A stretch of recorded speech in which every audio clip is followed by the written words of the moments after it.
जो शासन प्रशासन की गुंडागर्दी के दम पर अपनी हारी हुई सीटों को जबरदस्ती जिताकर सरकार बनाई जा रही है। प्रदेश की जनता की दुर्गति हुई, उस पर अन्याय और अत्याचार हुआ, वो आने वाले समय में आप और बुरी स्थिति में आप देखेंगे। क्यों होगा विनाशकारी? कि वो इस देश के लोकतंत्र को खत्म कर रहे हैं। 2024 में आएगी तो उसके बाद कोई भी चुनाव नहीं होगा। मैं लिख के दे रहा हूं इस बात को। इस देश के गरीब को, मध्यम वर्ग के बच्चों को एजुकेशन मिल सकती है, रोजगार मिल सकता है, मान सम्मान से जीने का कोई हक मिल सकता है। हर चीज को खत्म कर रही है। शिक्षा देना, रोजगार देना, स्वास्थ्य सुविधाओं को देना, किसानों की मदद करना, मजदूरों को सम्मानपूर्वक जीवन देना, यह भाजपा सरकार के कहीं भी उसके एजेंडे में नहीं है। लगातार देश के कोने कोने तक पहुंचा रहे हैं, लोगों तक पहुंचा रहे हैं, और केवल आप ही लोग हैं जिनकी वजह से यह आंदोलन अब बहुत तेजी के साथ और बहुत मजबूती के साथ आगे बढ़ रहा है। देश के कोने कोने से लगातार लोग जुड़ रहे हैं, और मुझे विश्वास है कि जो हमने कॉल दी है 2 अप्रैल दिन शनिवार दिल्ली में रानी झांसी रोड पर डॉक्टर अंबेडकर भवन में 11 बजे से 3 बजे तक के लिए जो देश भर के साथियों को बुलाकर उस आंदोलन पर चर्चा करके उस दिन इस आंदोलन को पूरी तरह से शुरू किया जाएगा, वो आप सबकी बदौलत बहुत मजबूती के साथ लोगों में पहुंच रहा है। आज साथियों जो हमने बुलाया है आपको, ये उत्तर प्रदेश सरकार शपथ ले रही है। ये आज का दिन न केवल भारत के राजनीतिक इतिहास में बल्कि उत्तर प्रदेश के राजनीतिक इतिहास में बहुत ही घोर काले दिन के रूप में दर्ज होगा। आज वो सरकार शपथ लेने जा रही है जिसको उत्तर प्रदेश की जनता का मत हासिल नहीं है। उत्तर प्रदेश की जनता ने उसे वोट नहीं दिया। आज वो सरकार शपथ लेने जा रही है जिसे इस देश के चुनाव आयोग ने बेईमानी करके ईवीएम में बड़े पैमाने पर घोटाला करके सत्ता में बिठाया है, और वो सरकार शपथ लेने जा रही है जो शासन प्रशासन की गुंडागर्दी के दम पर अपनी हारी हुई सीटों को जबरदस्ती जिताकर सरकार बनाई जा रही है। वो सरकार आज शपथ लेने जा रही है, और मैं पूरे विश्वास के साथ कह सकता हूं कि देश के बल्कि उत्तर प्रदेश के आज के बाद में और भी बुरे दिन ये प्रदेश की जनता आने वाले समय में देखेगी। जो कुछ 5 साल में आपने देखा है किस तरह से प्रदेश की जनता की दुर्गति हुई, उस पर अन्याय और अत्याचार हुआ, वो आने वाले समय में आप और बुरी स्थिति में आप देखेंगे। और इसमें कैसे कैसे जो कौन कौन तबाह होंगे आने वाले समय में, वो एक एक करके हम आपको बताएंगे।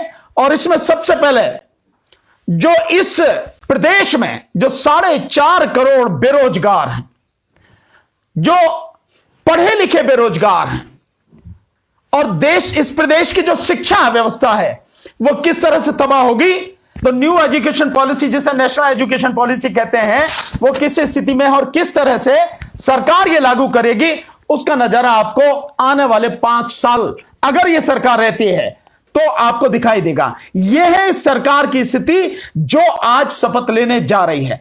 और केवल यही नहीं है, केवल इतना ही नहीं है कि जो बेरोजगार है, बेरोजगारी और ज्यादा बढ़ेगी, बेरोजगारों की स्थिति और ज्यादा बदतर होगी, देश में जो शिक्षा है वो पूरी तरह से खत्म होगी, और केवल चंद लोगों के हाथ में शिक्षा रह जाएगी। क्योंकि निजीकरण में जो हालत है, जैसा बताया अभी डॉक्टर साहब ने, वो निजीकरण होने पर जो फीस है वो बहुत बढ़ जाएगी और गरीब आदमी का बच्चा नहीं पढ़ पाएगा।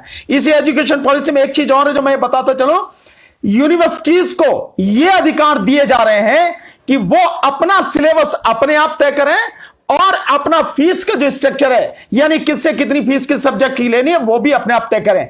इसका मतलब यह है कि 850 यूनिवर्सिटियां हैं, तो क्या 850 सिलेबस होंगे? क्या 850 तरह की फीस स्ट्रक्चर होगा? यह भी देखने और समझने की जरूरत है।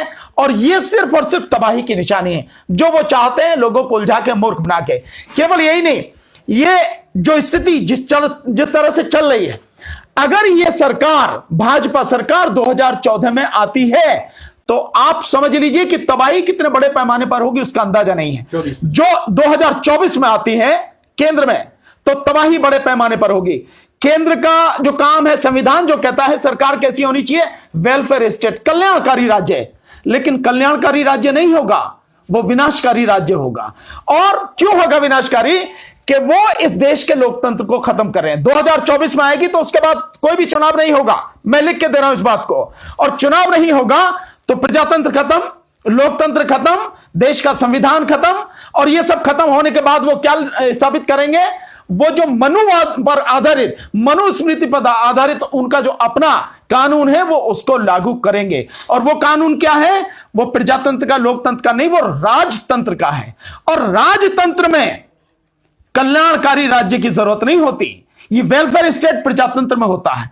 तो जो कल्याणकारी राज्य है वो खत्म हो जाएगा, विनाशकारी राज्य शुरू होगा। और उसमें सबसे पहले क्या होगा कि कल्याण के जितने भी कार्यक्रम होते हैं वो सब खत्म हो गए, जिसमें एजुकेशन है, मेडिकल फैसिलिटी है और गरीब समाज के लिए और जो चीजें हैं। और जैसे ये फूड सिक्योरिटी एक्ट जो बना था, खाद्य सुरक्षा कानून 2013 में जो बना था, सब खत्म होंगे। जो आज लोगों को डाला जा रहा है कांटे में फंसा के, जो डाला जा रहा है चारा फंसाने के लिए, मछली को जब काटने से पहले उसको फंसाते हैं, ये सब खत्म हो जाएगा अपने आप। इसके अलावा जो खत्म होगा, क्योंकि वेलफेयर स्टेट नहीं है तो इस देश में 25 लाख आंगनवाड़ी हैं, वो आंगनवाड़ियों का काम खत्म हो जाएगा। आंगनवाड़ियों का कोई रोजगार नहीं होगा। जो आज थोड़ा बहुत है भी, वो 25 लाख आंगनवाड़ियां बिल्कुल बेरोजगार हो जाएंगी। इसके अलावा उनके साथ आशा वर्कर, एएनएम, मतलब कल्याण से संबंधित जितने भी हों, जनता के कल्याण से सारे जो योजनाएं हैं, सारे जो रोजगार हैं, वो सब खत्म होंगे। और इसके अलावा अभी एक सुप्रीम कोर्ट से फैसला आया है, जो फैसला था कि जो भूतपूर्व सैनिक हैं उनका 1 रैंक 1 पेंशन का था। मोदी जिस समय जब आए थे तो रेवाड़ी में बड़ी जबरदस्त मीटिंग हुई थी सैनिकों की, उसमें बड़ा उन्होंने वादा किया था कि 1 रैंक 1 पेंशन। और जो 1 रैंक 1 पेंशन लागू किया वो नहीं था जो सैनिक चाहते थे, जिसका विरोध वो आज भी लगातार कर रहे हैं। जंतर मंतर पर रेगुलर धरना उनका चलता है। सुप्रीम कोर्ट में पिटीशन डाला था, वो उनका पिटीशन खारिज हो गया है। सीधा सा है कि जहां कहीं से भी अगर इस देश में पढ़ाई के लिए लोग आ सकते हैं, गरीब बच्चों को जगह मिल सकती है, उस सबको खत्म किया बहुत सिस्टमेटिक ढंग से है। भाजपा सरकार हर उस इंस्टीट्यूट को पूरी तरह से तबाह करने में लगी है, खत्म करने में लगी है, जहां कहीं से भी किसी इस देश के गरीब को, मध्यम वर्ग के बच्चों को एजुकेशन मिल सकती है, रोजगार मिल सकता है, मान सम्मान से जीने का कोई हक मिल सकता है, हर चीज को खत्म कर रही है। यह बड़े दुख की बात है कि देश में आज की तारीख में तकरीबन 7 से 8 लाख बच्चे हर साल विदेशों में पढ़ने जा रहे हैं। मतलब ये सोचने की बात है कि तकरीबन 2.25 से 2.5 लाख रुपया, 2.5 लाख करोड़ रुपया, 2.25 लाख करोड़ से 2.5 लाख करोड़ रुपया केवल उनके माता पिता विदेशों में फीस में देते हैं। बाकी और खर्चा अलग है। अगर सरकार ध्यान दे तो इतना पैसा इस देश में बच सकता है। सरकार ध्यान दे तो वो जो बच्चे 8 लाख वहां जाते हैं यही हो सकते हैं। लेकिन शिक्षा देना, रोजगार देना, स्वास्थ्य सुविधाओं को देना, किसानों की मदद करना, मजदूरों को सम्मानपूर्वक जीवन देना, यह भाजपा सरकार के कहीं भी उसके एजेंडे में नहीं है, उसकी नीयत में नहीं है। इसलिए यह जो सरकार बनी आज जो शपथ ले रही है, आने वाले समय के लिए बहुत ही खतरनाक इस देश के लिए स्थिति है। मैं कहूंगा कि लोगों को जाग जाना चाहिए।